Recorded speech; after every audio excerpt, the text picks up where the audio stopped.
ehelada Allah u naxariistay Xamdi Maxamed Faarax oo ahayd gabar yar oo dhalinyaro ah isla markaana iyadoo la kufsaday dabaq laga tuuray gudaha magaalada Muqdisho ayaa waxa ay sheegeen in weli ay tabanayaan cadaalad darro ay sheegeen inay la kulmayaan.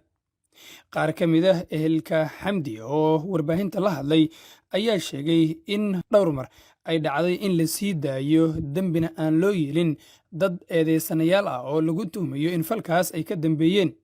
ehelada Xamdi ayaa waxa ay sheegeen in maalinba maalinta ka dambeysa la sii deynayo dad tuhunsanayaal ah isla markaana la doonayo in kiiska lagu soo koobo dad kooban halka qaar kale oo udubdhaxaad u ahaa dilka iyo kufsigana la rabo in loo ekeysiiyo dad aanan wax luga ku lahayn falka dhacay sida ehelku ay sheegeen.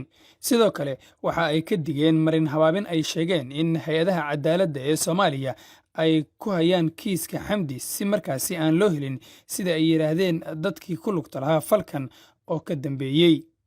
nabadoon cali yuusuf cami oo ah nabadoonka Allah u naxariistay Xamdi iyo sidoo kale xasan caraale culusow oo ah abtiga Xamdi ayaa warbaahinta la hadlay. waxaan ahay eheladii Xamdi Maxamed Faarax, waxaan ahay nabadoon cali yuusuf daamey. maantay oo bishu ay tahay 9/24 waxaa la hor keenay eedeysanayaashii loo qabtay ama loo xirxiray Xamdi Maxamed Faarax. maxkamadda ayaa la hor keenay maanta oo khamiis ahayd. eedeysanayaashaas dadka marka hore waxay ahaayeen 13 qofood. 2 qof waxaa la sii daayey intii aan ayada la aasin. 4 qofoodna waxaa la daayey khamiista hadda maanta ee khamiistii ka horeyday ayagoo dadkaas lagu sheegay ahalo iyo ninkan fakaday dad u ekaaday. dadkaas sidaas iyadoo la yiri ayaa la sii daayay, waxba kama aan qabin. maantay eedeysanayaasha markii la keenay waxaa la yiri 3 nin waa la eedeeyey oo waxaa la yiri waa dambiilayaal. ninkii gabadha geeyey hoteelka oo fakaday oo la soo qabtay cadaalad laga soo qabtay, iyo ninkii waardiyaha ahay, iyo ninkii soo dhaweynta jooga ama receptionka joogay. 3daas nin ayaa dembigii aan u aragnay wax lagu soo koobay inuu yahay.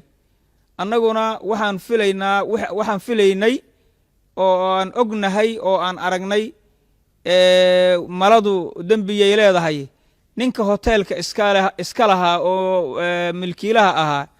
ninkaas waa ninkii gabadha markii laga soo horta wuu joogay hoteelka, asagaa afkiisa ka qira hoteelka inuu joogay dhacdadu markay dhacaysay ama dhibaatadaasu. meeshaan in la yiri waraab hilib qaybi in la yiri horaan u sheegnay, shalayaan sheegnay, daraadaan sheegnay, ka horaan sheegnay, maalin walbaan sheegaynay. ninkaas waxaan sheegnay in meeshaas gorgortan lacageed ka jiro. ninkaas cadaaladdu ay ka indhabeeshay, cadaaladda dhaqaale indha tireen. waxaasoo dhan waa ognahay. waxaan ognahay aragnay xogteer aan hayno waay. waxayna noqon doontaa cadaaladdaas aan weyno xamdiladahay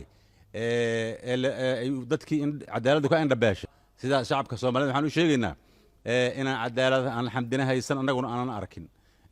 nimankii meesha maanta la geeyana 3 dembile waay, 3 dembi male. war nimankan waxaa la garsoorka wuxuu yiri nimankan haddaysan dembilayaal ahayn maxaa u sii daywis? haddaysan dembi haddaadan ku hayno dadkaan aysan dembilayaal hayn waxaad u sii daynaa la yidhi. ninkii oo baaraha ahay waxaa u sii day weys waxaa u dayn aysan dembilayaal hayn. marka arrintaas waxaan rabnaa inaan intaas kusoo gebangebeeyo. maxamed iidle raadiyaha iyo telefishinka dalsan magaalada Muqdisho.